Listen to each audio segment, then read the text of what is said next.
When I discovered my son's name was a secret tribute from Mandy to her first love, my mind went blank. Sure, I knew our marriage wasn't based on love, but I figured I could make it warm eventually. Does the order of people entering your life really matter that much? I'm not the sharpest tool in the shed, I guess, so I didn't pick up on the signs. His name is Johnny, right? Mandy held baby Johnny, all smiles when he was born. She grinned at me like she'd been chewing over the name for a long time. I'm not very assertive and couldn't come up with a good name myself. So, I just nodded happily, thinking the name was perfect. But remembering what Johnny said after school today, I can't help but feel a bit ironic. Dad, my new teacher said my name is really nice. My little guy burst into the kitchen like a whirlwind, full of energy. Johnny's in 2nd grade, and they just got a new teacher. Really? Well, of course, Johnny. Your mom picked out your name, of course. It's nice. I encouraged my clearly excited son while chopping veggies. Aha! I even told the teacher that my mom picked it. Then she asked me what my mom's name was. Johnny proudly lifted his face. My chopping slowed a bit as I felt a tinge of curiosity. Did you tell her? I asked. Yeah, her name's Mandy. But the teacher seemed a little upset when she heard that. Johnny scrunched up his face and habitually bit his thumb when troubled. Suddenly, a tight feeling in my chest, instinct maybe, made me ask him, Sweetie, what's your new teacher's name? I know. It's John. As he said it, Mandy came home. I'm home. Smells delicious in here. I stared at the trickle of blood on my finger, listening as Mandy scooped up Johnny. Let's see what Dad's making. Johnny giggled, hugging Mandy's neck. She noticed my cut immediately, frowned, and found me a Band-Aid. Johnny, not a fan of blood, was sent to the living room to play. Watching Mandy tend to my wound, I couldn't help reflecting. She was in her early 30s, still glowing with a kind of youthful grace, even past her girlhood days. I had been drawn to her unique charm, bodies at odds but utterly alluring, which made me marry her heart and soul. So, the softest spot in her heart was kept for someone else? I lowered my gaze, staring at the cut, and asked softly, Mandy, what was your first love's name? I'd known about her unforgettable first love but always thought it was in the past. Nothing to worry about. Her hands paused. I could feel the tension as she slowly responded. Why the sudden question? Just curious. Tell me. Silence stretched between us until the bandage was in place. Standing up, the light hit her expression, but I heard her faint reply, John. John. Huh? My son, who I would protect at all costs, was a tribute to someone else? Despite feeling like a storm was raging inside, I silently finished dinner. During the meal, the atmosphere was heavy for us adults, but only young Johnny was cheerfully munching away. His little pigtails bounced adorably. Mandy broke the awkward silence. Sweetie, did you have fun at school? Watching her, my heart clenched. Yeah, our new teacher is super nice. Johnny beamed. Mandy's eyes crinkled with her smile. Really, if I didn't suspect the new teacher might be Mandy's first love, I'd have joined in her happiness. But I hung onto a sliver of hope that this teacher merely shared the name and wasn't the same person. Still, it was hard to shake. Can I really pretend like I don't know for the rest of our lives together? Johnny hadn't noticed anything off, but Mandy glanced at me. Dad, Mom, there's a parents' meeting at school the day after tomorrow. I pinched my palm, forcing myself back to the moment. Okay, I'll go. Mandy, you'll join, right? She nodded without hesitation. As a mother, Mandy was excellent, despite the lukewarm marriage. That night, we still shared a bed. As I lay there, eyes shut, my mind was a swirl of thoughts. No matter what, Johnny's name was too big of a blow. This kind of hurt no guy could take. The night felt wrong for all of us. Mandy lay quietly on the other side, deep in thought about anything but me. She wasn't into playing Cold Wars and always spoke directly. Her silence was all thanks to the guy I mentioned. Is first love that powerful? Though we lay so close, the emotional distance felt like miles. After a while, she sighed and patted my shoulder, unclear if it was to console me or herself. Let's sleep. We need to move on and be responsible for our family. I simply murmured in reply. I realized in that moment, as weird as it was, ice won't melt if you're not her fire. I held on until the parents' meeting, eager to see Mandy's reaction when she saw her first love. It was a beautiful day, parents smiling blissfully. When John entered the classroom, Mandy's shock and daze were unmistakable. I noticed the flicker of confusion, her unsteady hands. However, I felt a strange sense of relief. So it really is him, her unforgettable first love. John obviously dressed sharply yet casually, catching everyone's eye. He clearly saw Mandy or knew she'd be there. Her eyes seemed misty when she looked at Mandy, biting her lip like a strong boy fighting for love against all odds. Some parents were staring at us for no reason. I ignored their gazes and took a quick look at Mandy, who was staring intently at John. I think I finally understood why everyone says that the white moonlight is so captivating. Because once it appears, you just can't look away. John shifted his gaze from Mandy and then looked at me with those watery eyes, looking a bit aggrieved. I felt pale, thinking of our child's name, just feeling like a joke in John's eyes. I felt like a terminally ill patient at that moment. John slowly walked to the stage, talking to the parents about the key points of the meeting. He spoke very deliberately, but some people were willing to listen. After wrapping things up with difficulty, she left the classroom, but not before looking sadly at Mandy one last time before exiting. The parents scattered like birds and beasts, and I saw Mandy trying hard to resist but still wanting to chase after her. I flashed a big smile. "Go, Mandy."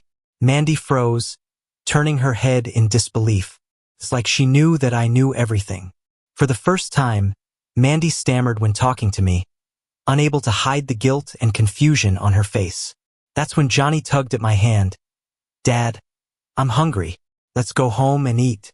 I smiled, picked up Johnny, and agreed. Turning around, I held him tight, walked towards the school gate without looking back. Mandy got further and further away, never catching up.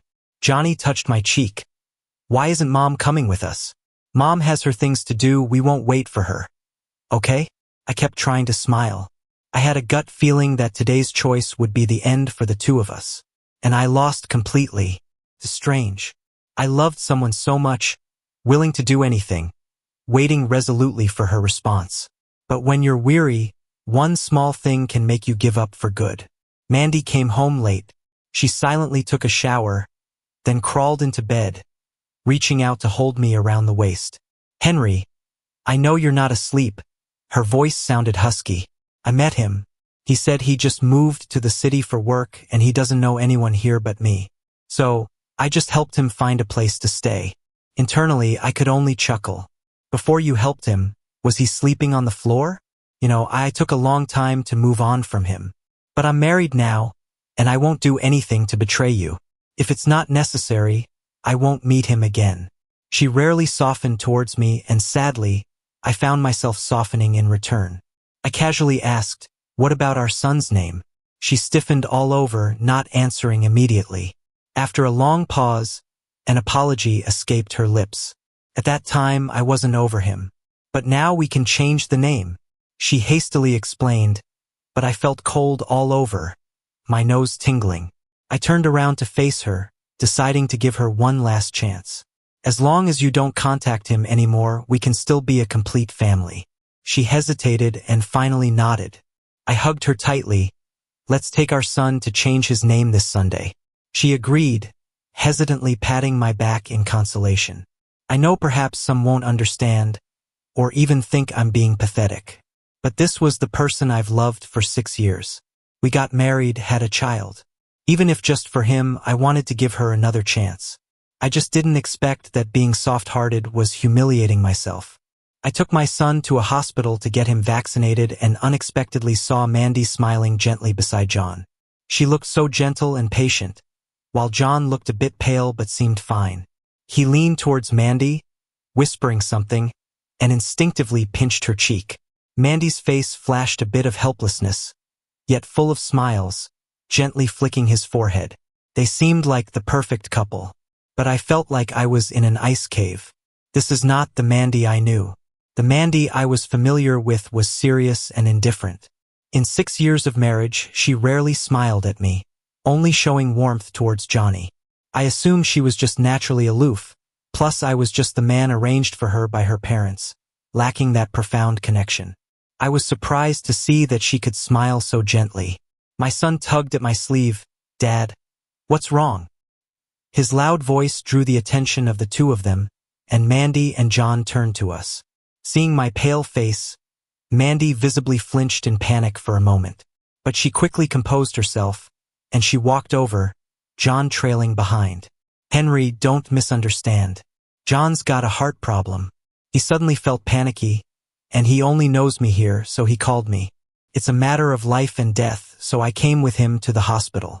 John innocently nodded beside her, then lowered his head, apologetic like he had done something wrong. "Sorry, Henry. Don't blame Mandy. It's my fault. I keep bothering people because of this condition." Mandy frowned slightly but said nothing. I didn't say anything the entire time, but Mandy responded. Because of John's words, she forgot about her promise to me, forgot about her earlier guilt. She only saw John's fragile side and ignored that I, too, am a normal person who can get hurt. Right then, I had to admit all my hopes were shattered. I looked up and calmly said to John, "If you're feeling dizzy, don't flirt with someone else's wife. Okay?" John's face flushed red. Mandy took a frustrated breath. "Can't you just let these little things go? John's already feeling terrible. Shouldn't making him feel happy help stabilize his condition?" I looked at them indifferently, saying nothing more, and prepared to take my son inside for his vaccination. Mandy seemed like she wanted to come with us. But as she stepped out, John tugged at her sleeve, looking pitifully close to tears. Mandy's step retreated. She sighed. "Let's go." John sneaked a glance at me, a hint of smugness and sympathy on his face, as if to say, "So what if you married Mandy and have a kid with her? With just a word from me, she'd follow me." I couldn't help but find it funny, pulling my lips in a bitter smile. "Mandy, oh Mandy, I must have been blind to love you. But that's okay. I'll never love you again. Someone like you isn't worth it." After the vaccination, I bought some necessities with my son, then got a cab home. Sitting in the car, watching my lively, adorable son, I felt heartbroken. I felt it was unfair for him to have a mother like her and for me to have a wife like that. Today, I truly realized I'm a loser. Panic? I recalled a night last year. I had a bad attack of appendicitis. The pain was unbearable, and my son cried beside me. Mandy was on a business trip, so I called her and told her my stomach hurt. Her voice was calm and steady. "Just call 911, she said, dismissing me with just one sentence. I chuckled quietly. "Dad, why are you laughing?" my innocent child asked. I had some thoughts and gently asked him, "Sweetie, do you like your new teacher?" The little guy looked up at me and said, "No." I couldn't help but smile. "If you could only live with Dad, would you be okay with that?" He bit his finger in frustration. "Can't I live with Mom, too?" I shook my head. "Mom can visit you often, but we won't live with her." He thought for a long time and then hugged me tightly. "I want to be with Dad. Kids can feel who loves them more." By the time we got home, it was already evening. Mandy got home early and was sitting on the sofa, drinking. She hadn't had a drink in a while because our son doesn't like it. When she saw us, she tried to be nice and came over to help with our things. I didn't refuse. I had made up my mind. When you stop loving someone, you can wake up from the painful mess and see things clearly. If you feel guilt, let it be a bit more. A woman's guilt is something to use while you still can. I thought silently. Although there's still a dull pain inside, it's normal. No one can just walk away quickly. I calmly went to the kitchen to cook, as if nothing happened. Mandy came into the kitchen, leaning against the doorframe, watching me. "Are you angry?" she asked. Whenever she was home before, I'd always have her help me cook. I used to think cooking together was the warmest thing. But now, out of sight, out of mind. No. I seriously looked up at her. "Mandy, I've thought about it. I shouldn't meddle in your friendships. Everyone deserves their personal space, even married couples." Seeing the seriousness in my eyes, she looked a bit off. To reassure her, I added, "Don't worry. I mean it. Whoever you see, I won't stop you. I trust you." She lowered her eyes, her expression a blank slate, and walked away. After that, every day was filled with a strange tension between us. I no longer cared when she got home or who she was with. Over the years, Mandy's attitude toward me had softened ever so slightly, yet it turned cold again. But honestly, I was too busy to care. I was doing something quietly. I planned to divorce Mandy and get a decent share of the assets. The most important thing was to get custody of our son. As for Mandy, let John have her if he wants. I didn't know if she was cheating, nor did I have any concrete evidence of it. Plus, being a high-level executive herself, her salary was way beyond mine. This would make getting custody tough. Recently, I checked the family assets in secret and found most are under Mandy's name. Figuring out how to claim them is driving me crazy. Thinking about this all, I smiled wryly. When you no longer love someone, all that's left is cold calculations. Forget it for now. I have to pick up my son from school. Honestly, I hate seeing John's face every day, but my son wants me to be the one to pick him up. When I got him from John today, he smiled, slightly condescending. "Mandy's been helping me a lot lately. Thanks for being so understanding." I glanced at him coolly. As long as we're not divorced, there's always a third party. His face darkened, but shortly after, he chuckled. "You can't force love. It's bound to happen one day." "Well, let's wait then. Want me to call Mandy now to see if she'll divorce me to marry someone else?" With many parents around, even John wouldn't cause a scene right then and there. He clicked his tongue. "You'll find out sooner or later," then swaggered back into the classroom. Feeling a bit lost, I walked hand in hand with my child along the edge of the street. Today was the same as every other, but even after dinner, Mandy wasn't back. I didn't care, but he suddenly tugged my hand, begging me to take him to play at the neighborhood park. I knew he just wanted to play in the sand with the other kids his age. Knowing he hadn't been out to play much, I took him downstairs. It was already dark, but the park was lively with many people, bright lights, and lots of women dancing. He let go of my hand immediately and ran toward his friends. I sighed and followed him. While he played in the sand, I sat dazed on a nearby stone bench. Suddenly, a chilling cry rang out. I shot up and saw my son on the ground, blood all over his forehead. Blood rushed to my head, panic overwhelming me. A boy beside him, with a blank look, muttered, "Sorry." I was shattered, shouting for someone to call 911. Folks snapped back to reality, many reaching for their phones. Desperately wiping the blood from his forehead. It just wouldn't clean up. "Why won't it clean? What's happening? Please, don't scare Daddy. Wake up." My face was smeared with tears. I called Mandy in a trembling voice, my hands red with blood. "Pick up. Please pick up." The panic spread inside me until, finally, the call connected. "Mandy, where are you?" What's the matter?" "Mandy's drunk, asleep next to me here." I hung up immediately, rage replacing everything else. My heart filled with hatred. Looking at my son bleeding, possibly leaving us, the world spun around me. I cried and clenched my jaws. Just then, the urgent blare of the ambulance filled the air. Out of nowhere, a middle-aged man appeared. The apologetic boy, seemingly emboldened, hid behind him. "Dad, I didn't mean to." My eyes zeroed in on the boy, wanting to throttle him. The man awkwardly looked at me, rubbing his nose, awkwardly muttering, "Kids, you know. He didn't mean it. Everything will be all right."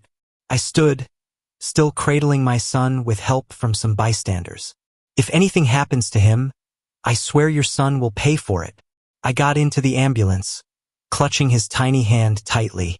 My son was unconscious, and the blood gushing from his forehead made me fear he might never wake up. I felt cold all over, begging the paramedics to save him. The ambulance got to the hospital fast, and I watched as the emergency room door lit up with a red light. I was just sitting there outside, praying to God he'd be all right. A long time passed, and I had been waiting through the night. Morning started breaking when someone came running down the hallway. I didn't look up to see who it was.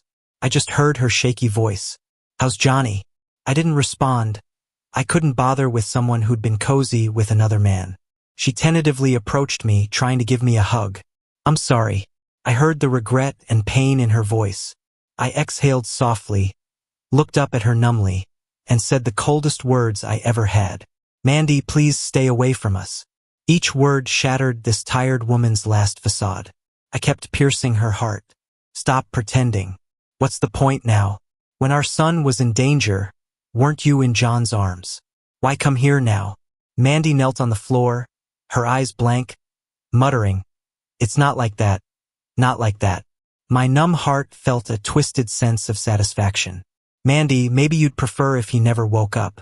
I threw the poisonous remark at her, watching her crumble in guilt. Then, the surgery room's red light turned off, and the door opened.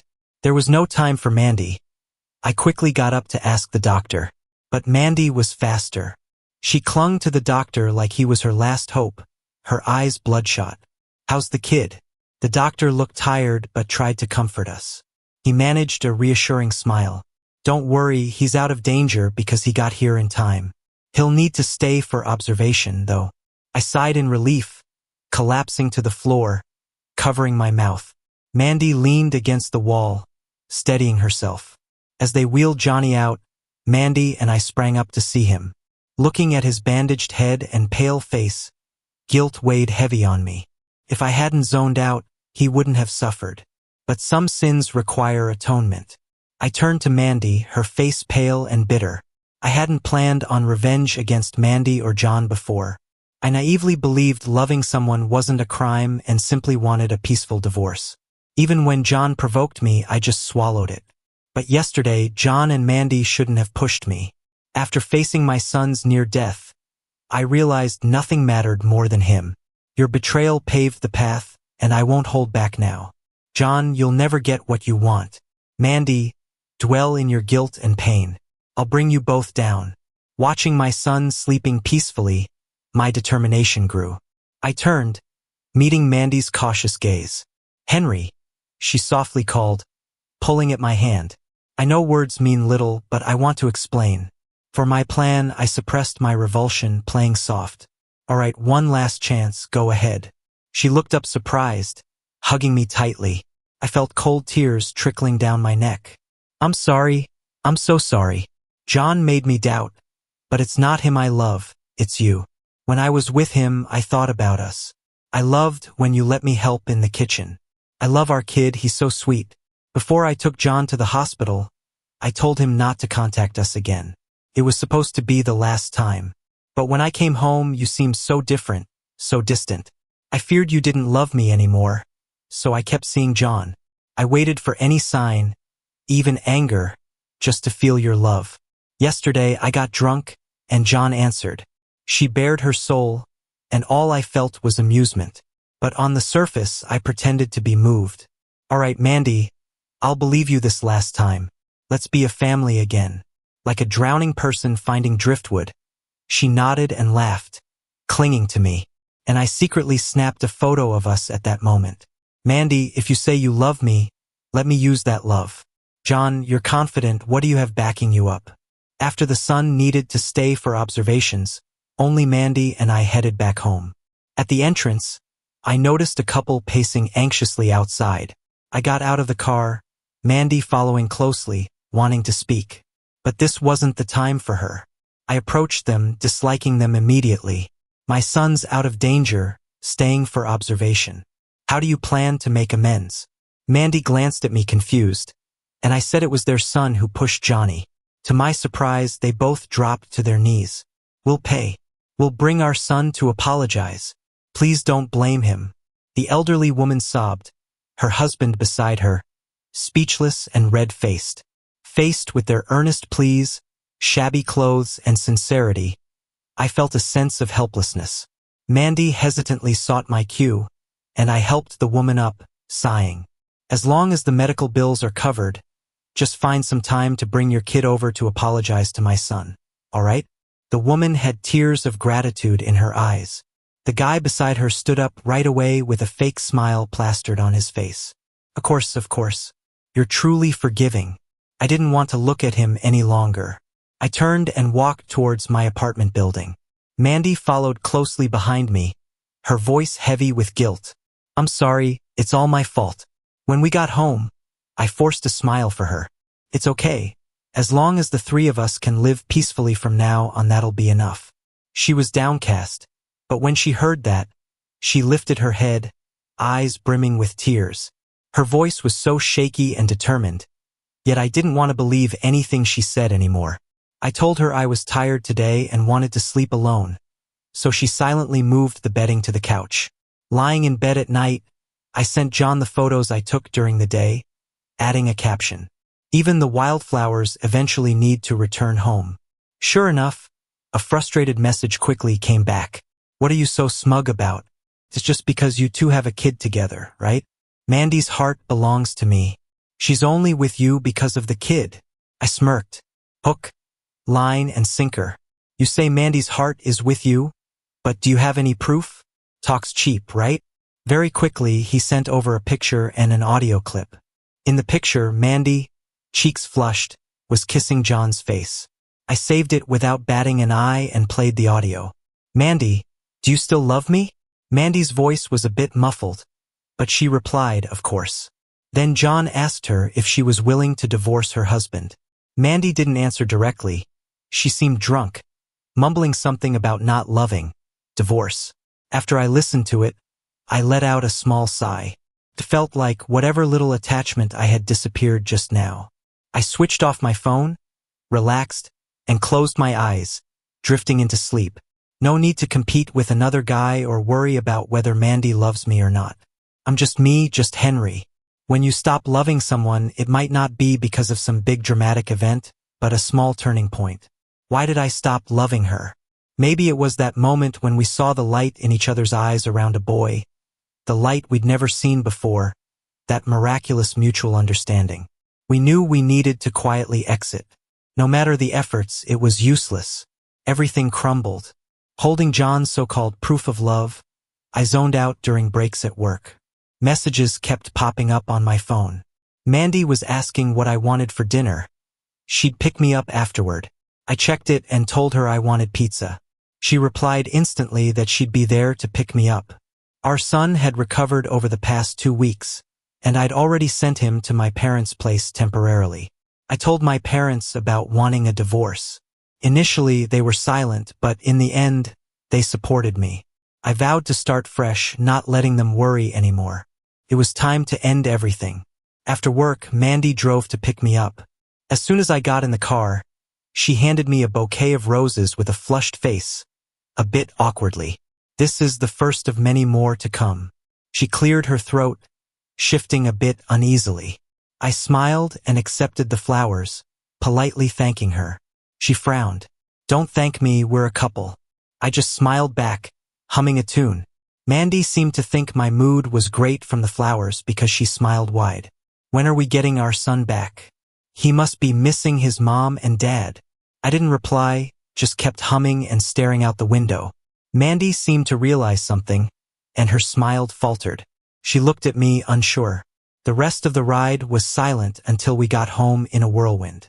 The table was already set with lots of food. Mandy guided me to a chair and sat beside me. I tried the pizza and praised how good it was. Her eyes lit up instantly, clearly relieved. Just then, as she placed a piece of rib in my bowl, I pulled out the divorce papers. Seeing the big bold words divorce agreement on the paper, her hand shook, causing the rib to fall onto the table. What a waste, I thought. Waste not, want not. Her eyes rimmed red as she tried to smile it off and reached for another piece of rib for me. But her trembling hands failed to get a grip. I calmly picked up another piece and placed it in her bowl. Mandy, let's not avoid this. Let's get divorced, I said softly with a smile. She took a deep breath, put her chopsticks down, and covered her eyes with her hands. I don't want to hear it. Her voice trembled. You said we could have a happy family. We still have our son, don't we? Suddenly, her voice turned frantic as tears reddened her eyes. You must have felt it, haven't you? I've wanted out for a while now. Looking at her bewildered and embarrassed face, besides a sense of revenge, I felt a trace of sadness. She was laughing and crying all mixed up, incoherently denying. No, we still have a future. I raised my phone, showing her the picture John sent. Seeing the mixed confusion and paleness on Mandy's face, I pressed play on the audio again with a smile. After listening to it, Mandy suddenly screamed that those weren't her words. She whipped out her phone, calling who knows who in a panic. It was John who picked up. "John, tell me, what's with the recording and the picture?" John paused, probably realizing I was there, and without fear, he answered, "It's just what you heard, Mandy. I know you still love me. You just won't admit it. You confessed when you were drunk." Mandy's eyes flared, her voice chilling as the grave. "If you don't want trouble, spill the truth. Don't think I don't know you're with some older woman." I was sitting cross-armed, enjoying this dog-eat-dog show. John fell silent for a while, unwillingly apologizing. "Sorry, I took the photo when you were drunk, and I did some editing with the recording. I'll send you the original one. Mandy, forgive me for old time's sake. I just love you too much." Mandy let out a harsh laugh. "You think I don't know why you contacted me? It's all a game for you. Don't bother with me again, or your secrets might come out." After hanging up, Mandy looked at me anxiously. Before long, John sent over the original audio. I played it, and this time it was crystal clear. "Mandy, do you still love me?" "I do. But honey, you don't love me anymore." John was quiet for a moment and then asked, "Would you be willing to divorce your husband?" "Humph, you don't love me anymore. But don't think I'm going to divorce you. How could you not love me?" I listened to the recording quietly. Mandy watched me intently, not wanting to miss any expression on my face. She smiled as if reborn. "See, honey, it's all a misunderstanding. I love you. Let's not get divorced, okay?" Looking at the message from John on my phone. "Even if you win, so what? No one can replace the first love spot." She hesitated. I let out a tired sigh and said my last words to Mandy. "Mandy, you know this isn't a decisive piece of evidence. It's just the straw that broke the camel's back. Because of that old flame in your heart, you gave our son, who I painfully carried for 9 months, a name that insults me. Because he had a heart attack, you dropped everything to go with him to the hospital. And when I had acute appendicitis, you casually told me to call 911. Because of the so-called youthful memories, you ignored your waiting husband at home and got drunk all night with him. All of this, I'm just too tired. Really, let me go. I don't want it to get ugly. You'll always be the kid's mom." After saying this, I was completely drained. Mandy was already in tears. I gently placed the divorce papers in front of her. She knows once I'm determined, nothing can stop me. When I loved her, I gave it my all. Now that I don't, I give it my all not to. In the end, she lifted her hand and, without even looking, signed her name. "You can have all the assets. I'll leave empty-handed. But I won't give up. I'll pursue you again. I'll wait for you." She looked at me with tears mixed with a smile, showing determination. As I wanted, Mandy will live with guilt for the rest of her life. Sometimes her stubbornness and deep feelings are a big irony, harming both others and herself. And with John, I had already torn things apart. I secretly sent a report to the Education Bureau, not mentioning anything about Mandy. I still hoped, as the child's father, not to lose face entirely. Who knows how, but it got out that John was seducing students' parents, which caused a huge stir. And surprisingly, on the day John was fired, a middle-aged man came looking for him, punched him, and called him shameless for seducing his wife. Everyone found out that John had used his looks to seduce a wealthy woman worth millions. He got beaten up by her husband right there. In full view, John was left battered and bruised. No one stepped forward to help him. All around were looks of disgust and people enjoying the drama. John cried as he fled, and all we heard was that the rich woman's husband threatened anyone who helped him. Now John's probably going to have to live with his tail between his legs. Mandy knows about this too. We divorced successfully, but stayed in touch for the kid's sake. She told me John deserved it. On a certain Sunday, I took our son to change his name. He's no longer called Johnny, but Eric. Our son really likes his new name, and so does Mandy. I've been doing well with just Johnny, now Eric. We go on outings now and then. But right now, I'm not interested in entering another marriage. Mandy still bugs me, using the excuse of seeing Eric to create some drama, keeping women away from me. Honestly, I've never thought about getting back together with her. For her, I've exhausted my feelings, and there's no spark left. I've told Mandy, but she just smiled and said it didn't matter. She had to face the consequences of her mistakes. Whether I remarried or not, she'd always keep an eye on me. I know she's stubborn and serious, so I left it at that. Who knows what the future holds? Maybe she'll find her second chance someday. Right now, I just want to enjoy my own life. There's no rule that says we must marry one person. There's no rule that says we must live only for a partner or a child. We came into this world alone, and we'll leave it alone. Maybe the intense memories of love will make you run headlong toward someone. But life is always in the present. Remember that simple happiness is the best gift from this world. I'll savor my own life and let Eric enjoy the beauty of this world. As for Mandy, time will tell. Maybe we'll have another chance, or maybe we won't. Who knows?